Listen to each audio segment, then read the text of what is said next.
Continuamos en Enfoque Matinal y damos paso a la juventud.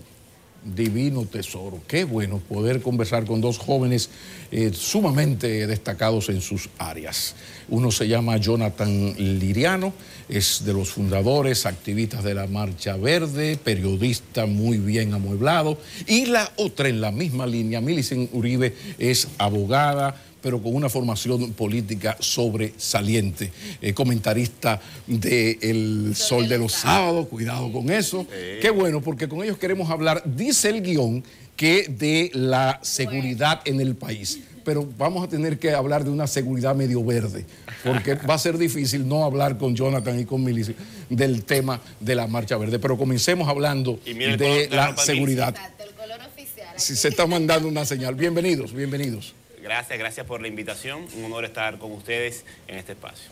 Comencemos por el tema que puso la directora aquí. Entonces vamos a hablar de cómo se ve desde la juventud lo que está viviendo el país en términos de seguridad, yo diría más correctamente de inseguridad ciudadana. ¿Qué tan grave ustedes lo ven? ¿Hacia dónde vamos? Por favor.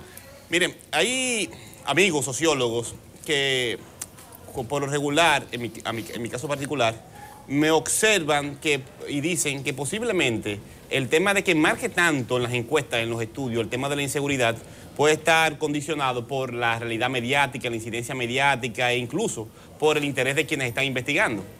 Y me ha generado alguna duda eso, de la magnitud de la inseguridad y la percepción de inseguridad que tiene la gente. Pero haciendo estudios particulares, es decir, técnicos, y también entrevistando a gente, uno se encuentra con que la realidad es peor que lo que uno percibe. El otro día yo estaba en San Isidro, en mi comunidad, y le pregunto a una joven qué tan cierto es eso de la inseguridad en su comunidad. Y dice, bueno, a mí me han atracado 2 veces cuando yo voy camino a mi banca o dentro de la banca donde yo trabajo en un mes. Y tuve que dejar de trabajar y de buscarle comida a mi hijo porque no aguanto que me pongan pistola en la cabeza. Entonces, así mismo tú vas a diferentes puntos del país y es lo que están viviendo muchos jóvenes. En los barrios marginales es peor, porque además de padecer parte de la inseguridad, también son víctimas de las autoridades que en una supuesta persecución del delito convierten en criminales o maltratan a jóvenes que simplemente están buscando cómo ganarse la vida o sobresalir. Entonces es un doble drama lo que están viviendo los jóvenes en República Dominicana. Sí, realmente yo también he tenido que lidiar con esta idea de que si acaso es que se le está sobredimensionando en los medios, pero ahí están las encuestas. En la Gallup, por ejemplo, del 2015, salió que más del 50% de la población dijo que había sido víctima o conocía a alguien que sí había sido víctima de inseguridad ciudadana. Tú preguntas en el caso específico de los jóvenes. La Gallup del 2018 señalaba que de manera general el 66% de la población lo identificó como el principal problema, pero cuando tú lo mides en los jóvenes subían un 72%. Entonces realmente hay una preocupación que está científica y estadísticamente ya recogida. Ahora bien, ¿cómo se vive en la juventud? Pues muy mal, porque no se trata solamente de la inseguridad como tal, sino que ese clima incluye la violación de otros derechos fundamentales. Te limita en lo que se refiere a tu poder transitar libremente por las calles.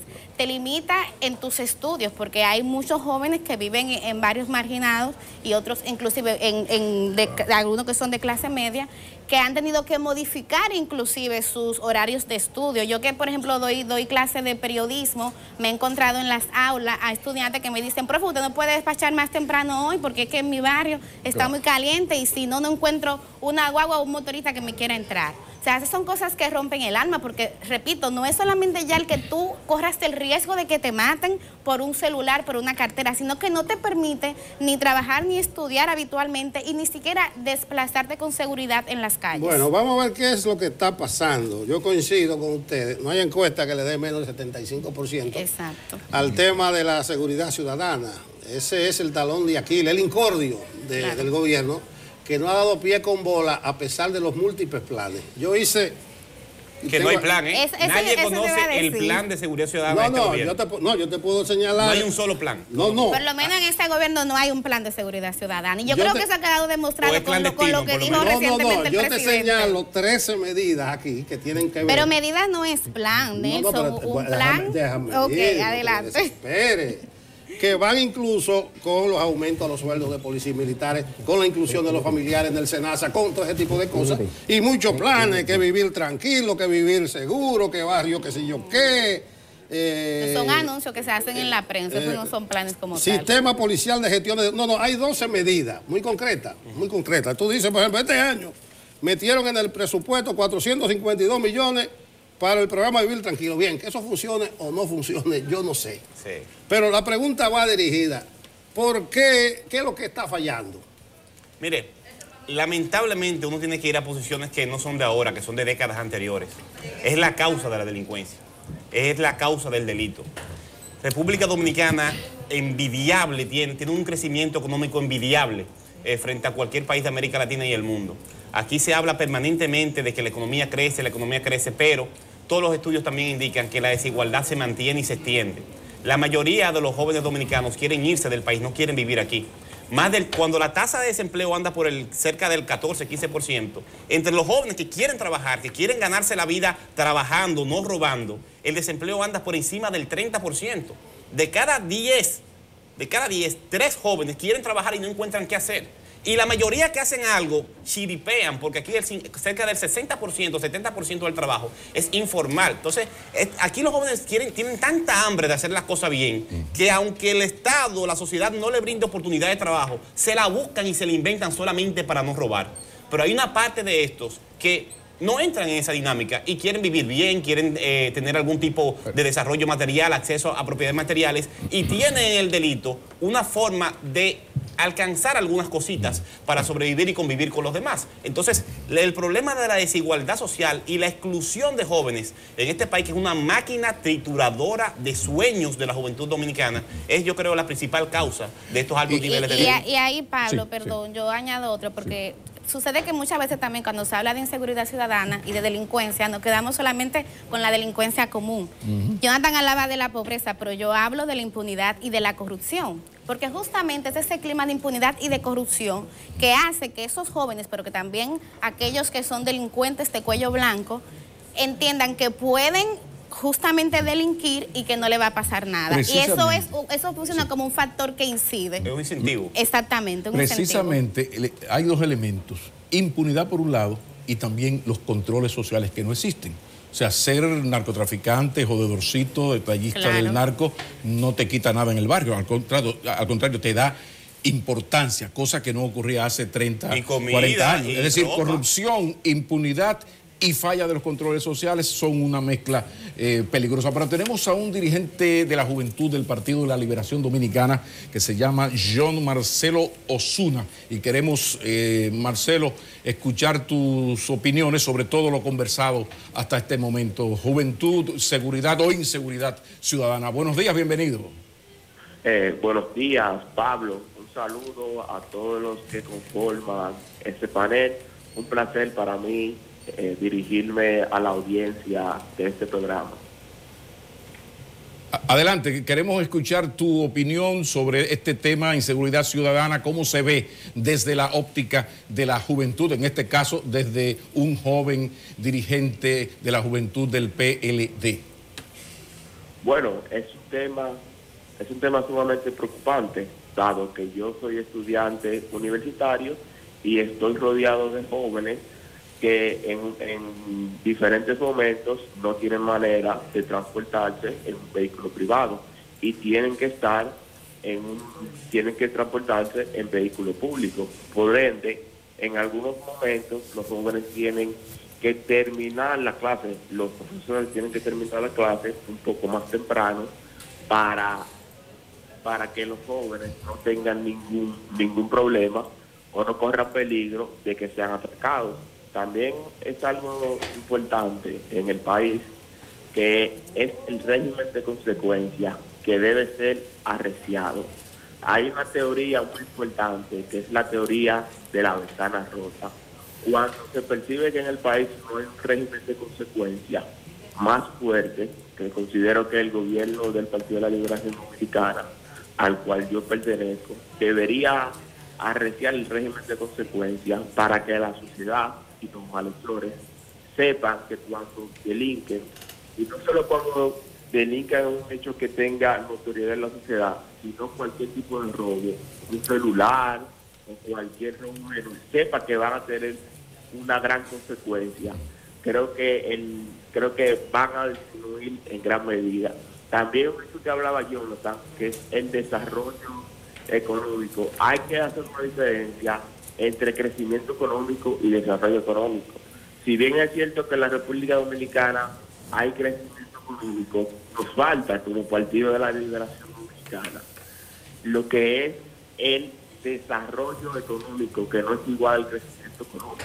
El desarrollo económico es que ese crecimiento llegue a todos los lugares del país. Creo que es uno de los grandes retos del Partido de la Liberación Dominicana, mi partido, hacer esa parte, y creo que si logramos esa parte de la seguridad ciudadana, nos vamos a notar un gran favor para la sociedad dominicana en general. Perfecto, muchísimas gracias. John Marcelo Osuna, dirigente de la Juventud del Partido de la Liberación Dominicana. ¿Qué les parece las opiniones? Bueno, yo veo que él concuerda con el panorama general, y eso es bueno porque es una gente del PLD, para que no digan que después porque uno le hace su crítica al gobierno. Pero yo sí quiero señalar y enfatizar, y lo discutíamos con Nelson, el hecho de que para mí uno de los principales problemas es que en este país no hay un plan de seguridad ciudadana. Una cosa es tú anunciar una medida efectista y mediática, que es lo que aquí se hace. Cuando aquí hay un caso relevante de inseguridad ciudadana que llega a los medios de comunicación, entonces ahí reaccionamos mandando más policía a la calle, más agentes, que por cierto lo ubicamos apenas en las zonas céntricas del país, lo dejamos par de días ahí hasta que a la prensa y a la gente se le olvida, y ese es mi plan de seguridad ciudadana. Entonces eso no es un plan de seguridad ciudadana. Un plan parte primero de un diagnóstico actual con cifras y estadísticas serias, medidas probadas, se le da seguimiento y se evalúa si funcionan o no y se mantienen en el tiempo. Y eso aquí está faltando. Y creo que la forma en que el presidente de la República, el señor Danilo Medina, habló recientemente en Palacio, cuando se le preguntaba del narcotráfico y la inseguridad, revela que no hay un plan. Porque él simplemente decía, bueno, sí, tenemos que resolver, estamos preocupados, pero no hay un plan. Aunque el asunto es peor, porque cuando hubo un plan, y yo lo pude estudiar, lo leí, que fue aquel plan de la gestión de Almeida, el problema entonces no era el plan, sino la aplicación que se diluyó. No, yo creo que lo que hace falta es un plan integral. Yo te digo que aquí hay 12 medidas. Por ejemplo, que la ley de armas fue para eso. Yo creo que ese es del amigo Hito Bisonó. Sí, de tú encuentras el 911, también es un rol. El mismo presupuesto de Interior de Policía, que le han aumentado más de 10.000 millones. Entonces, parece que la cosa no funciona. Por eso le preguntaba qué es lo que está fallando de todas estas medidas preventivas. Pero yo voy a otro aspecto de la inseguridad, la que mete miedo, y es la que estamos viendo en las últimas semanas, en los últimos meses. Hay crímenes espeluznantes. Parece que hay un sicariato Grandes Ligas en este país. Entonces, está el problema de la violencia y de la delincuencia como una herramienta, un punto nodal de la falta de seguridad. ¿Cómo ustedes interpretan todo esto que está pasando? Y como dice Milce, parece que el presidente Medina toreó el asunto, porque da miedo eso de que hay gente de cuello blanco que está metido en la mayoría de instituciones. Sí. Todos sabíamos lo de Paya, el escándalo de Paya, y sabíamos que Maní es un punto de tráfico importante, de grandes magnitudes.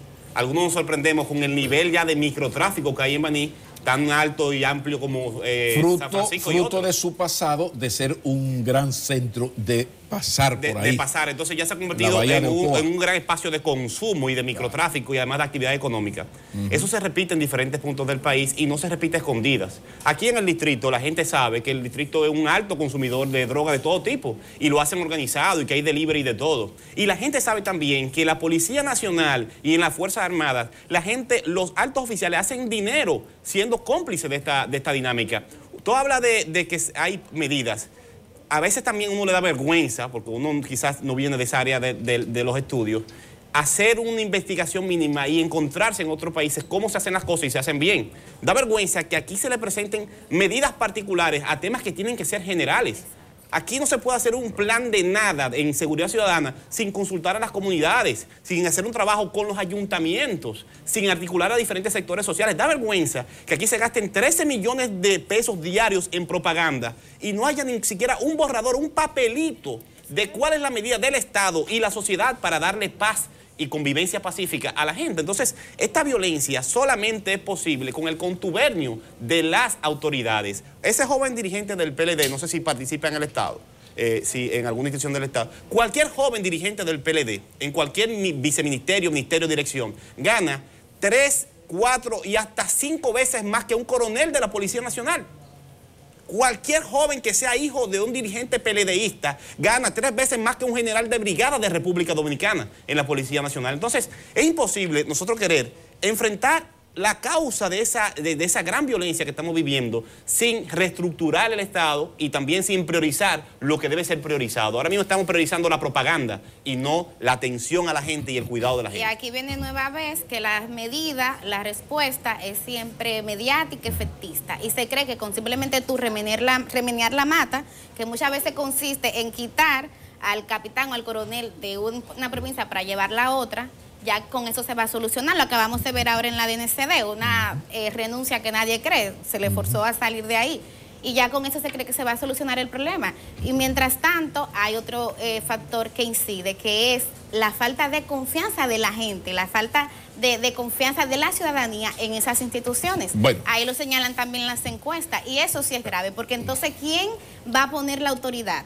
Eso es gravísimo, porque en este país hay mucho autoritarismo, pero no hay autoridad. El asunto, esto de la crisis de confianza, somos el país latinoamericano de mayor nivel de desconfianza entre ciudadanos, para no hablar de la desconfianza del ciudadano hacia las autoridades. No es casual que precisamente las instituciones más importantes de la democracia son las que tienen peor valoración.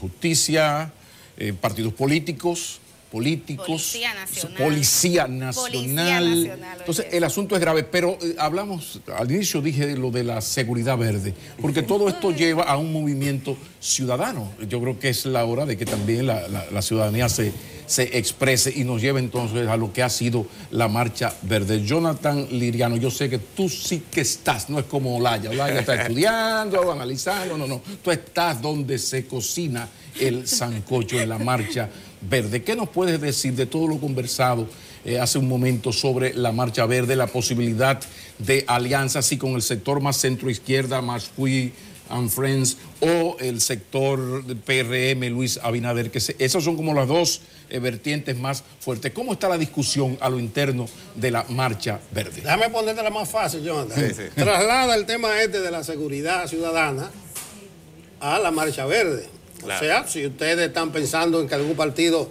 debe asumir un programa que incluya estos puntos, porque yo dije que es lo primordial. Yo hablaba del incordio del gobierno, del talón de Aquiles, pero es el principal problema, lo que más preocupa a la gente. Mete la seguridad ciudadana en el paquete. Lo que pasa es que Olaya pudo huir porque no es de la dirección.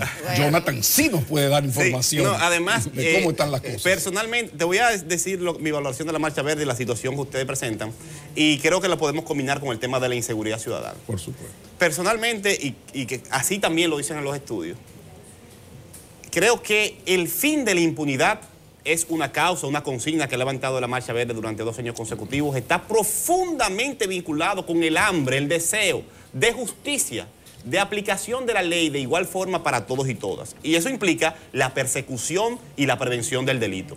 Entonces, la gente que exige el fin de la impunidad exige que se aplique la ley a los delincuentes, pero especialmente a los delincuentes de arriba, que nunca se les aplica la ley, aunque se roben y le hagan el mayor daño a la sociedad dominicana. Entonces, la causa de la Marcha Verde está muy vinculada con esto que estamos hablando del tema de la delincuencia, porque si no tenemos claramente y le enseñamos a los jóvenes y al país entero un ejemplo de que lo mal hecho se castiga, entonces le estamos abriendo licencia a todo el mundo para delinquir. Porque si delinquen en el Palacio Nacional, si hay delincuencia en el Congreso, si hay delincuencia en la justicia, ¿por qué el joven tiene entonces que pasar hambre, no tener tenis, no tener ropa, si puede utilizar métodos delictivos para vivir bien? Entonces, la Marcha Verde ha sido un gran cambio de contexto. Para muchos de nosotros jóvenes que no participábamos en el activismo social, político, o que participaban pero no veíamos cambios importantes. No veíamos tanta gente. Ni reacción tampoco. Ha sido un cambio de contexto y una experiencia única. También ha activado políticamente a millones de personas que no participaban y no creían en nada. Aquí el dominicano vive chivo y no cree en nada. Entonces la Marcha Verde es un ejemplo de que la gente organizada puede movilizarse y levantar su voz y ser escuchada. conseguir aplicar la consigna principal de la Marcha Verde es un gran desafío, porque implica meter preso a gente que está hasta en el poder. Entonces no es igual a otros movimientos y hay que entenderlo así. Ha hecho grandes aportes a la sociedad. Ningún movimiento en la historia de República Dominicana se ha mantenido, ni en el Caribe, ni en América Latina, movilizado por tanto tiempo de manera consecutiva. Eso es único en el país y creo que también es único en la región. Por lo tanto, creo que es un gran aporte. ¿Eso ustedes lo han tomado en cuenta a la hora de analizar las posibilidades de alianzas? Entonces, ahora la Marcha Verde está en otra dinámica. Ahora mismo la Marcha Verde, porque en Marcha Verde y en el país hay gente de todos los colores, de todas las preferencias, de todas las inclinaciones. Viendo esto, nosotros somos conscientes, hemos sido conscientes, de que llevar la Marcha Verde hacia un lado del espectro político electoral es separarla de otro lado y por lo tanto fragmentarla. No es efectivo, no es inteligente entregarle la Marcha Verde ni presionarla para que vaya hacia una perspectiva política y electoral de uno u otro sector. Entonces, el punto común que hemos abrazado es que la Marcha Verde está preparando y va a presentar, y próximamente tendremos actividades sobre eso, un documento de compromiso con propuestas claras que buscan una justicia independiente para que todas las fuerzas políticas del sistema firmen y asuman ese compromiso y comiencen a aplicarlo desde ahora en su campaña electoral. ¿Es posible que esa sea la posición oficial? No es oficial todavía, pero es oficial. Es oficial. Es oficial y se va a firmar próximamente. Ah, bueno, es lo bueno. Yo te dije que teníamos que hablar con Jonathan, porque fuera lo de la alianza, ustedes van a elaborar un documento. El que firme el documento, adelante. Adelante, sí. Pero no se va a apostar a ninguna de las candidaturas. Yo voy contigo. De eso se trata la política y la incidencia ciudadana también. Nosotros nos movilizamos y estuvimos en una etapa de movilización que puede volver a activarse. Claro. Pero tenemos que tener cosas y conquistas concretas para la gente. Entonces, comprometer a los actores que van o quieren ir al poder con cambios estructurales que garanticen la justicia independiente, que es el fondo del asunto, para nosotros es un gran paso y es una gran conquista, no para Marcha Verde, sino para todo el país. O sea, que si el candidato del PRM y el PRM firma, está bien. Si el candidato del PLD firma, se compromete, como con aquello de del 4%. De la sombrilla amarilla. Y te voy a dar un ejemplo. ¿Y por qué es democrático, amplio y plural? Y es ciudadano. Porque lo primero que tienen que firmar es apoyar la investigación penal de los presidentes y altos funcionarios que estuvieron vinculados con Odebrecht desde el inicio hasta la fecha. Entonces, ¿tú quieres ser parte del compromiso? Impide y apoya la investigación penal de los presidentes de la República y los funcionarios. Bueno, lo van a firmar todo, Jonathan, lo van a firmar todo, hasta la gente del PLD. Pero el problema es el aterrizaje. El 90% de esa gente, millones, miles que se movilizaron, no están en los partidos. Es más, yo te aseguro que una gran proporción no cree en los partidos. Entonces, en ese sentido, eso no es lo que vivimos. Lo que decidan los dirigentes de la Marcha Verde va a tener mucha incidencia en el futuro inmediato. O sea, porque van a ver a fulano, a mengano como candidato. O sea, ya es un candidato él. Entonces yo te pregunto a ti, por ejemplo, ¿ustedes creen que Abinader encarna la lucha por el adesentamiento de la vida pública de este país? Te menciono a Abinader porque en Marcha Verde no son amigos de Hipólito. Y yo creo que tampoco Hipólito es muy amigo de ustedes. Mira, nosotros creo que entendemos, estamos convencidos, y personalmente lo puedo decir, de que la vida pública no puede seguir desarrollándose a partir de supuestos. Los compromisos escritos, claros, son la base de la construcción de una sociedad y su desarrollo. Y esos compromisos, quien falta ese compromiso asume su responsabilidad individual. Nosotros como colectivo, la sociedad que busca un cambio, está obligada, porque no estamos utilizando la fuerza, ya pasamos los tiempos del uso de la fuerza, a que el avance y la transformación se vaya por la vía de los consensos y la construcción de puntos comunes, porque al fin y al cabo, una república, una democracia, se trata de la permanente búsqueda de consenso que nos sirvan a todos. Y eso es lo que está procurando la Marcha Verde. Muchísimas gracias. Jonathan Liriano, periodista, activista social, Millicent Uribe, que no dije que es la directora del Hoy Digital. Insana virtud la de meter la pata. Muchísimas gracias, jóvenes. De esto se trataba de esto, de uno saber, de conocer la opinión de estos destacadísimos jóvenes sobre la inseguridad ciudadana y sobre todo la versión verde de los problemas nacionales. Muchísimas gracias. Gracias a ustedes por la invitación. Continúa Enfoque Matinal.